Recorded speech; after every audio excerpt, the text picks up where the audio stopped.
जय श्री गणेश।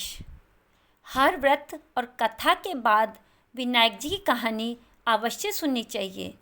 इस कहानी को सुनने से व्रत कथा का हमें संपूर्ण फल प्राप्त होता है।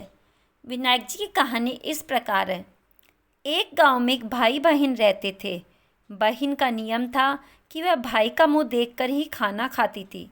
बहन की दूसरे गांव में शादी कर दी गई।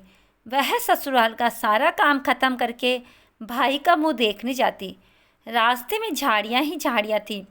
उन्हीं झाड़ियों के बीच गणेश जी की मूर्ति और तुलसी माता का हरा भरा पौधा भी था। वह रास्ते भर कहती जाती, हे भगवान, मुझे अमर सुहाग और अमर पीहरवास देना। झाड़ियों के कारण कई बार उसके पैरों में कांटा भी चुभ जाता था। एक दिन उसके पैरों से खून निकल रहा था। वह भाई का मुंह देखकर भाभी के पास बैठी।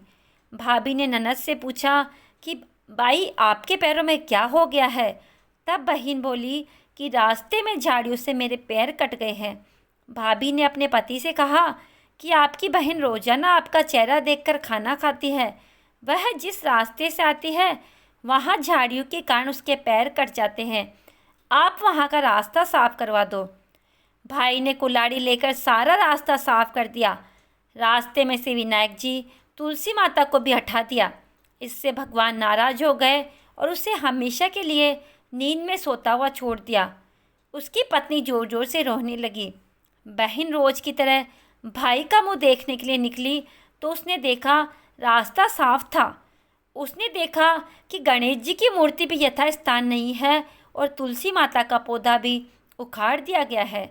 उसने विनायक जी की मूर्ति को स्थापित किया और तुलसी माता का पौधा फिर से लगाया।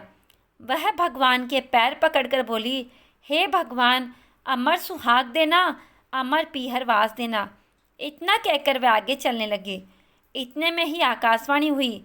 भगवान ने कहा कि बेटी, खेजड़ी के पेड़ की 7 पत्तियां ले जाकर उन्हें कच्चे दूध में घोलकर तेरे भाई के छींटे मारने से वह उठ जाएगा। यह बात सुनकर वह दौड़ी दौड़ी अपने भाई के घर गई। उसने देखा कि भाभी रो रही थी।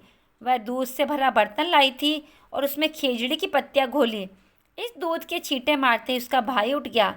भाई ने उठते ही बहन से कहा, इस बार तो मुझे बहुत गहरी नींद आई।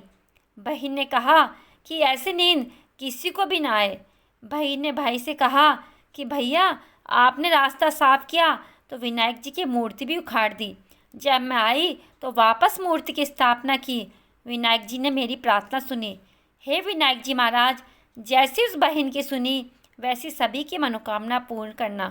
कहानी कहते कि सुनते कि सभी की मनोकामनाएं पूर्ण करना।